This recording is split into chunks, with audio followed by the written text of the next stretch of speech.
I'm doing good numbers selling jewelry to Mexico and Brazil, dropshipping, branding, packaging, jewelry made of natural stones. A lot of the SKUs that I sell on Etsy. Does it make sense sell there?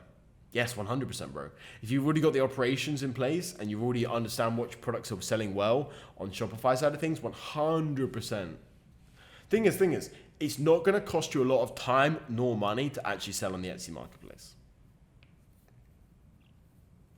But also, Leonardo, like what are decent numbers? Do you mean $500 a day, or do you mean like $5,000 a day?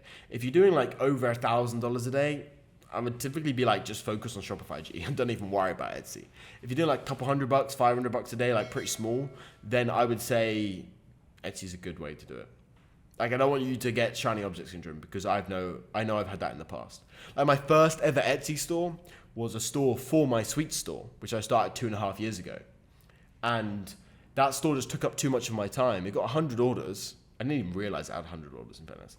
Definitely didn't fulfill some of them. But we were doing 6-figure months on the actual Shopify site. So it was like, okay, cool. I get 20 sales a month from Etsy, or thousands of sales from Shopify. I just don't care about Etsy.